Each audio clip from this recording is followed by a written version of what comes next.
వీడు నా పిఏ, వాడిని చూడు ఎట్ట కొట్టేశాడు ఉద్దిపున్నానికి. నా పిఏ ఒకటి జోలికి వెళ్తాడా? ఒక బీసీ సామాజిక వర్గానికి సంబంధించిన మనిషి. నా పిఏని చూడు ఏ విధంగా కొట్టేశారు మీరు, ఏ విధంగా హాస్పిటల్ పాలైపోయాడు. ఇదిగో చూడు నీ నాయకులు ఎట్లా కొడుతున్నారో మా వాళ్ళని. మీ కళ్ళుంటే చూడు. ఏంటి శాంతి భద్రతలు లేవు అంటున్నావు? ఇప్పుడు లేవా అప్పుడు లేవా? వీటికి సమాధానం ఏ ఒక్కదానికైనా నువ్వు చెప్పగలవా?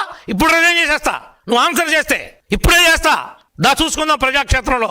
స్థానిక సంస్థలు అన్నావు ఎందుకు? ఇప్పుడే చేస్తా. మీ దొమ్మేంటో నా దొమ్మేంటో ఎందులో తెలుసుకుందాం. ఇదిగో చూడు మీ వాళ్ళు బద్దలు కొట్టినటువంటి ఆస్తులు, కార్లు, జీపులు ఏ విధంగా ఇప్పుడు కూడా పోలీస్ స్టేషన్లో ఉన్నాయి. వీటికి సమాధానం చెప్పు నువ్వు. వాడికి ఏమీ తెలియదు, వాడు ఏమీ చేయలేదు అంటున్నావు. ఒకటి కాదు రెండు కాదు ఇలాంటి ఇన్సిడెంట్లు ఇగో చూడు ఎన్ని ఉన్నాయో మీరు చేసిన ద్రోహాలు. ఇవన్నీ అధికారాన్ని అడ్డం పెట్టుకుని చెలరేగిపోయి అన్యాక్రాంతంగా చేసినటువంటి పనులు కదా. అధికార మతంతో కళ్ళు నెత్తికెక్కి మీరు ప్రవర్తించినటువంటి తీరు ఇది కాదా? వీటికి సమాధానం చెప్పండి. ఇదిగో చూడు రెచ్చిపోయిన మట్టి మాఫియా. ఇది నేనేమన్నా అన్నప్పుడు వేసుకొచ్చానా? ఇదిగో ప్రజాశక్తి కమ్యూనిస్ట్ వాళ్ళు రాసింది, మేము రాసాం. ఇది చూడు ఏం రాశారో. మేము వెళ్ళి కలెక్టర్కి ఏం కంప్లైంట్ ఇచ్చామో చూడు. హాస్పిటల్లో ఉండి ఈయన ఒక డాక్టర్ రోడ్డు మీద నుంచున్నాడు. 11-12 గంటల టైంలో వీళ్ళు ఏంటో ఇటు వెళ్తున్నారు ఏంట్రా అని రోడ్డు మీద ఆగి నుంచున్నాడు. ఏంట్రా ఆగి నుంచున్నావు అని చావచేత కొట్టారు. 14 లక్షలు అయింది. ఇతను అపోలో హాస్పిటల్లో ఏలూరులో మాకు మా వల్ల కాదు, ప్రాణాపాయం ఉంది, రిప్స్ ఇరిగిపోయి లంగ్ పొడుచుకుంటున్నాయంటే అపోలో పంపిస్తే 14 లక్షలు మెడికల్ బిల్ అయింది. ఇదంతా ఘోరం కాదా? అంటే మాకు జరిగినప్పుడు మీకు తెలీదా? అప్పుడు నిద్రపోతున్నారా మీరు? ఇవన్నీ సమాధానం చెప్పండి.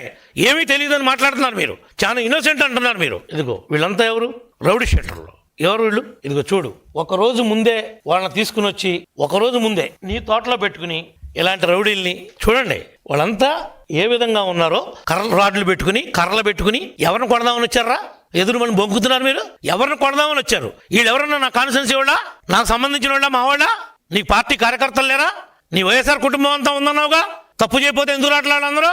ఎవడాస్తులు కొట్టేస్తారు మీరు? సమాధానం చెప్పు. నిజంగా కొట్టలేదా? వాళ్ళ పిల్లల్ని తీసుకొచ్చి దీపవర్మను మేము డబ్బులు తీసుకోలేదని మేమేమంటలా. నువ్వు అన్యాయంగా వాళ్ళ దగ్గర కాజేసిన డబ్బులు వాళ్ళకంటే ఇచ్చేయచ్చు కదా అని చెప్తున్నావు. ఇస్తానని చెప్పి పెద్ద మనుషుల దగ్గరికి ఎందుకు వెళ్ళారు మీరు? ఎందుకు పెద్ద మనుషుల దగ్గర ఒప్పుకున్నారు? మీరు ఒప్పుకోలేదా చెప్పండి పోనీ. ఇవన్నీ అడగటం పోయి ఎదురు వాడు దొంగతనం చేస్తే మావాడు గొప్పవాడని సపోర్ట్ చేస్తారని మీరు. నువ్వు దొంగ, ఆడో దొంగ. ఇంకొకడు మిర్చి ఆటలో టిక్కీ దొంగ, నువ్వు బియ్యం దొంగ, ఆడేమో చేపల దొంగ. ఏంటో దొంగలు కలిసి ఊడు పంచుకున్నట్టు ఒకరినొకరు పలకరించుకుంటా వచ్చారు. ఏంటి మీరు చెప్తుంది? మీరేం మెసేజ్ ఇస్తున్నారు? లా అండ్ ఆర్డర్ లేదంటున్నారు. లా అండ్ ఆర్డర్ లేకపోతే నువ్వు రాగలుగుతావు నిన్న? నువ్వు రా, పోలీసు వాళ్ళు లేకుండా చూస్తా. Law and order లేదంటున్నావుగా.